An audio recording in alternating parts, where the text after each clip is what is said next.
r/ask Reddit. What is a record, sports or otherwise, that will likely never be broken?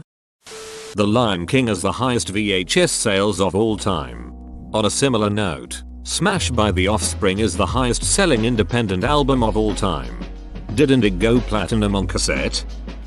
Hans Zayer's DNQ, DNF and DSQ in one F1 race, open bracket, did not qualify, did not finish and disqualified. He did not qualify because he was too slow. Started anyway by sneaking his car in. Only when his gearbox failed after 10 laps was it realized that Zayar should not have been competing. Whereupon he was disqualified.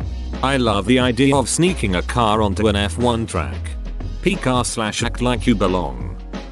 John Isner hit 113 aces in his 70-68 match at Wimbledon, played over 3 days. That record will never be broken because Wimbledon changed their rules so they can't play that many games ever again.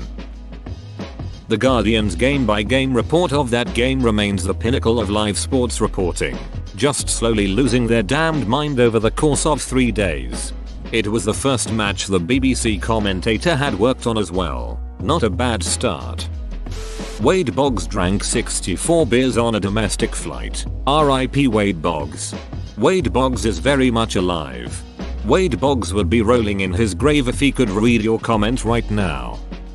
Cy Young pitched 749 complete games in his career. The current active pitcher with the most complete games in his career is Adam Wainwright, who has pitched for 17 years and has 27 complete games total. Pitchers just don't pitch the whole game anymore, and Young's record will never come close to being touched. Edit. To put Young's record in further perspective relative to modern day pitchers, I looked up career complete game stats for all current MLB pitchers, and there are 124 pitchers total who have at least one complete game in their career, for a total of 505, collectively 244 less than Cy Young alone pitched in his career. His total of 500 plus wins is equally untouchable. How about 315 losses? That's about 10 years of a current pitcher going each entire season without recording a single win. If you had a 20-year career, you'd still have to lose 16 games a year, every year. No team would put up with that. Alexander Karelin, Greco-Roman wrestler, 887 wins to 2 losses, entered 9 world championships and never lost a bout in them. Imagine being one of the 2 guys who gets to say he beat him though. You definitely don't fight him again after that. Glenn Hall played 502 consecutive games as an NHL goalie. Zero chance that will ever be broken. Goalies these days rarely play more than 3/4 of an 82 game season, let alone numerous seasons without a night off. Also, Georges Vezina's 15 seasons straight off starts. More seasons than Hall but shorter seasons, so Hall holds GP, only ending when he was literally dying. They forced him to leave when he was coughing blood at intermission. He was diagnosed with TB and he died months later. Okay, yep, I guess the guy deserves a trophy named after him. The longest professional tennis match of all time, John Isner vs Nicolas Mahut at Wimbledon 2010. It lasted 11 hours 5 minutes, spanning 3 days of play, with a final score of 6-4, 3-6, 6-7, 7-6, 70-68. It was already nearly twice as long as the previous record holder. The reason it will likely never be broken is that every professional tournament except for one, Roland Garros, now has tiebreaker rules that limit the number of games that can be played in final sets. Although it's hypothetically possible at RG, clay court tennis is not at all conducive to the serve and volley style of play that led to the insanely long 5th set of Isner Mahut. I was in high school at the time, and Wimbledon happens in July, so I was able to watch the whole thing. I played tennis and was interested in American players, so I literally watched every point live. Incredible experience. Also, RG instituted a 5th set tiebreak mechanic this year. It's a 10-point super break. Roland Garros has a tiebreaker too now. All 4 Grand Slams now use a first to 10 points tiebreaker once it reaches 6-6 in the final set. Starting from RG this year. Edit. I believe you still need to win by at least 2 points like in tiebreakers in any other set, which is still first to 7, with 2-point gap. Wayne Gretzky's career points. The Gretzky brothers hold the record for the most combined career points for a pair of siblings. Brent Gretzky has 4 career points. Wayne has 2,857. The 6 Sutter brothers have 2,936 points combined in the pair. That is the closest to the Gretzkys are the Sedins that recently hit the 2,107 mark, while the Stastny trio earned 2,169 points. Wayne Gretzky is called the Great One for a reason. There has never been or ever will be a better hockey player, and it's not even close. In fact, the second player in career points is Jeremy Jagger with 1921 points.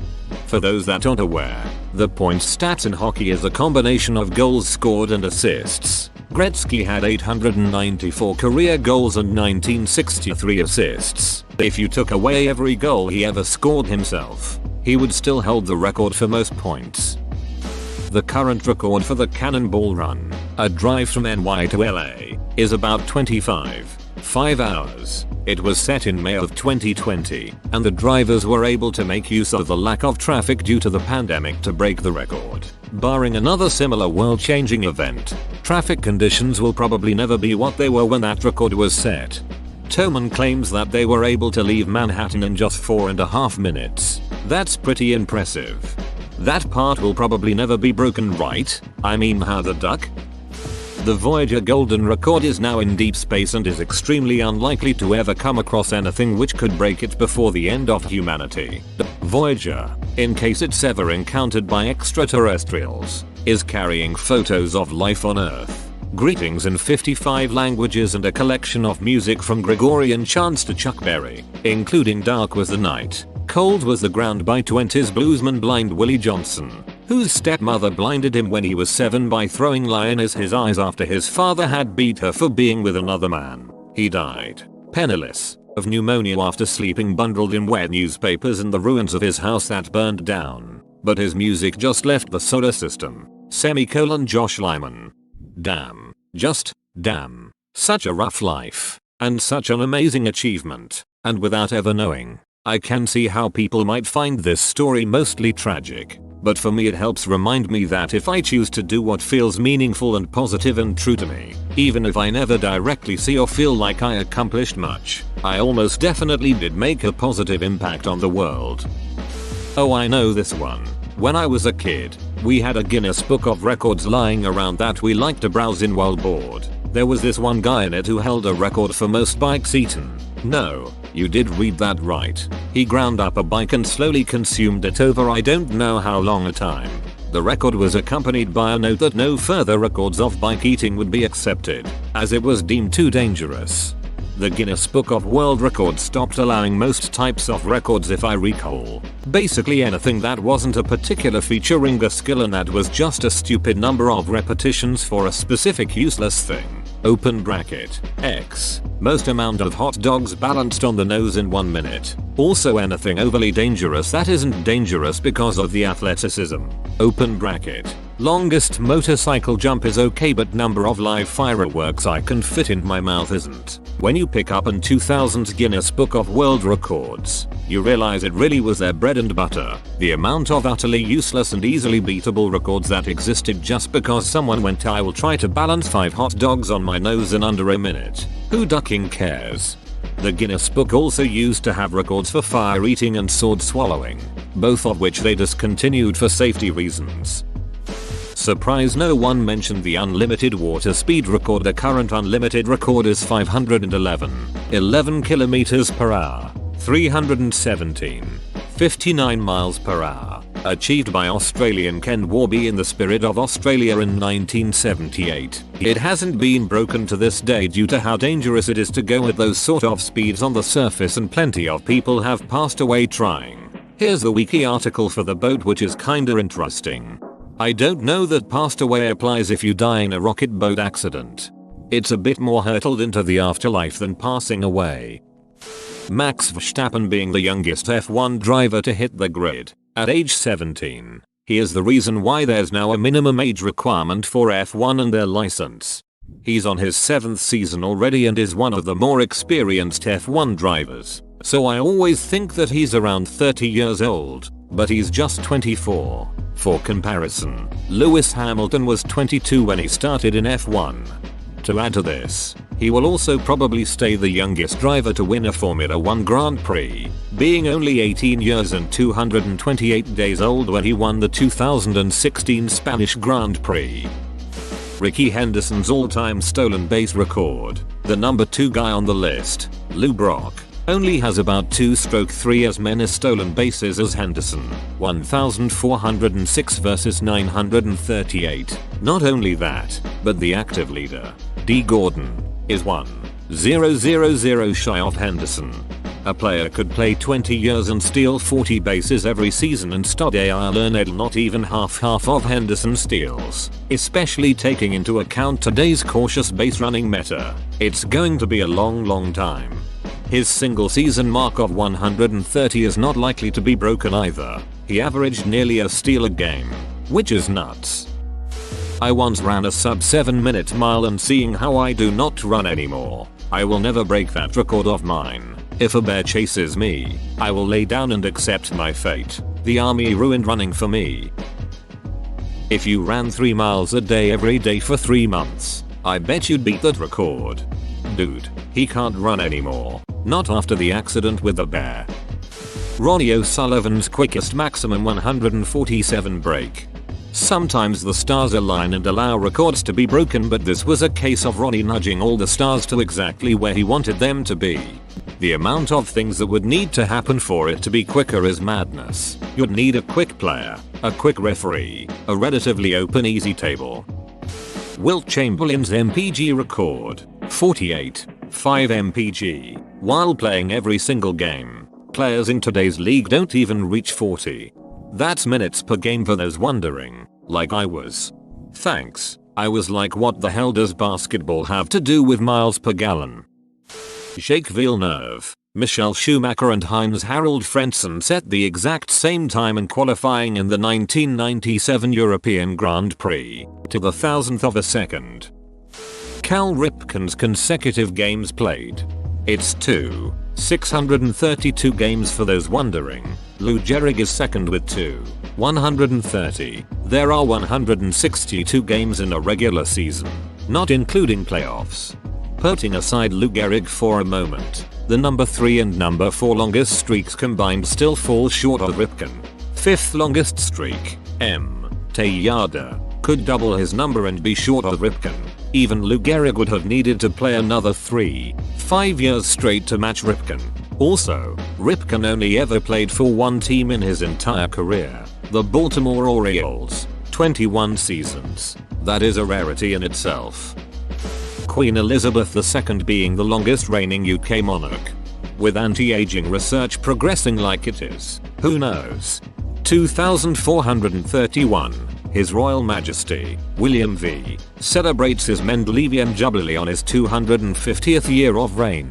Accompanied by his family, he graciously received delegates from the British colonies in Alpha Centauri and Sirius, and called for a valiant resistance against the Betelgeusian insectoid, super-intelligent pox monkey alliance that threatens the UK. I submit Rafael Nadal's Roland Garros wins, once he hangs it up, that is. To be fair, Rafa faced scrubs like 20 Slam winner Roger Federer and 20 Slam winner Novak Djokovic. Wait, thinking face. They should just rename it to the Rafael Nadal Open. For the past 18 years it's been pretty much to see if anyone can beat him. Like a final boss in a video game. Roger Federer reached the semi-finals of 23 consecutive Grand Slam tournaments. The man holds many records, but this one is probably the most significant, because it's the best indication of his regularity at the highest level. Reaching the quarterfinals of 58 Grand Slams is nothing to sneeze at, either. Edit. 58 is the total. He went to 36 quarterfinals consecutively. Still awesome. Federer at his height was just ridiculous. He could beat you any way you wanted to play, unless you were Nadal on clay. I remember him saying in a BBC interview, "I'm really mentally strong right now, and I don't see anyone beating me." He then went on the biggest winning streak tennis has ever seen, and the plays he was making were just so far above what any other player, Nadal or otherwise, were doing that he just seemed to be invincible. Like crowds were gasping as his returns like they defied the laws of physics or he was bending the continuum to his will. I don't think we'll ever see a player with a game as complete as he had. Don Bradman's career average of 99.94. Statistically, this one will be impossible to beat. Cricketers will come and cricketers will go, but breaking 99.94 will be impossible. Rogerio Ceni's record as the football goalkeeper with the most goals scored, 131 goals through his career, more than double of Chilavert's previous record. In 2005 he was the top scorer for Sao Paulo in a season they won the Copa Libertadores in the World Club Championship. Secretariat's Belmont record. For those who've never seen it, one of the greatest moments in sports history. I always feel for Sham.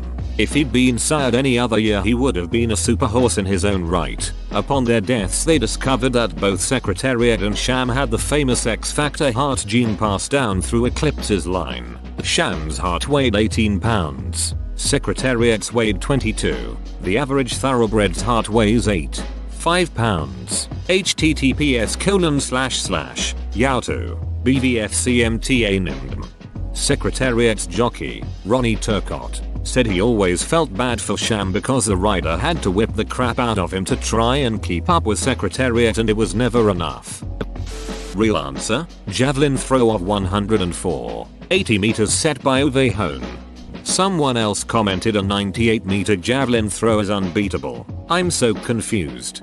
After Hone achieved such a long throw, the design, I think weight, of the javelin was altered to make it harder to throw as far. Mainly because at over 100 meters it is difficult to fit the javelin event into a standard athletics stadium.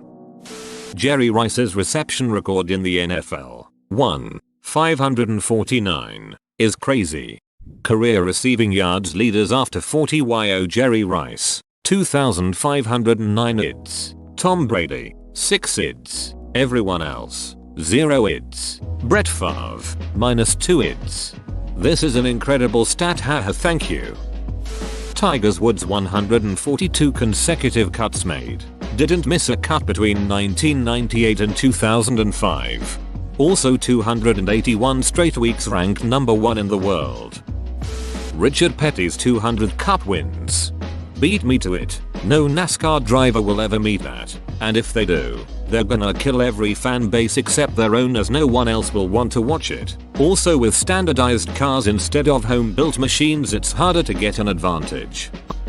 Louis Jaffe won the 1951 French Grand Prix at the age of 53 years. 22 days, making him the oldest F1 winner in history, given that F1 drivers rarely continue driving past 40 anymore. This record looks pretty safe. The Super Mario Bros. Speedrun record is currently below 4:55, and it is seen to possibly be the final second break in the game, I think. Depends on what you define as the Super Mario Bros. Speedrun. Runs have historically always been done on the Japan NTSC version of the game, but the European PAL version of the game can actually be taken down to a 4:52 and people have segmented a run this fast. The issue is that the tricks required have an unbelievably high degree of variance plus destroy your hands very quickly, so it is very unlikely, although not impossible, that someone gets a time this fast. However, this is an official release of the NES game, so would be the fastest completion of Super Mario Bros. The SNES remake of the game can also be beaten in 4:53, and I've done all of the tricks required for that in individual level segments, and this run would be much easier than a sub 4:54 PAL run. But because it's a remake of the game, it likely wouldn't count as an improved record when compared to the original NES version. The record can also still be beaten on the NTSC version, just not by whole second intervals. There have already been 3 world records in under 4 minutes and 55 seconds. Joe DiMaggio's consecutive hit streak, Ichiro's 262 hits in a season. Kim Jong-un's 19 hole-in-ones in a single round of golf. Michael Phelps' Olympic medals. I can't imagine another swimmer earning more medals. Katie Ledecky maybe. She already has 7 golds and 10 overall Olympic medals and she's only 25. Brett Favre's consecutive starts. No way that gets broken with concussion protocols. More so than that, I don't think his interception total will ever be broken. The more analytical the NFL becomes, the less QBs are allowed to get away with throwing a lot of picks. Anyone throwing interceptions at the rate Favre did would be benched today, added on with his impressive number of games played. He has 336 and the closest active player is Tom Brady with 203, followed by Matt Ryan at 170. Brady already fake retired this year, and unless he's playing through his late 50s he's not going to get close to it. Ryan is a few years from retirement. https://www.football.com leaders career passing interceptions. Favre's interception total is the funny one. It weirdly says everything you need to know about him as a player. Dude was never afraid of failure and took risks, but he was so damn good that he could be allowed to throw that many picks in the first place without losing his job. Messi 91 goals in a year. The man who survived over 400 days lost at sea. Wayne Gretzky's career and season point totals. No one will get close to either. He has more assists than the second place player has in total points and roughly 900 point lead on second place. The two active players who are closest to him are both close to the end of their careers. Alex Ovechkin and Sidney Crosby, and are 1,400 points away from tying him. Both are on 1,410 points. Single season. Gretzky had 4 seasons over 200 points. This season, one of the highest scoring since the 1990s. The point leader had 120 points. There is a reason that he's called the Great One. Dong Night Train Lane's 14 interception season back in 1952. His rookie season in the NFL. The passing game is too advanced these days. Any DB that gets above 8 is not getting thrown at for the rest of the season. If he's really good, and the coaching staff is willing to let him have freedom to move around the field, he may be able to get 2 more. Never mind the fact that interceptions are fairly random anyway. It was a one-time fluke back when people were still figuring out forward passing. Won't ever see it again. Even if it does fall eventually with some crazy outlier year, it'll happen in a 17-game season. Night Train did it in 12 games. Back when people were still figuring out forward passing, also back when they allowed you to just grab a receiver by the neck and throw his ass down. Which Lane was also amazing at.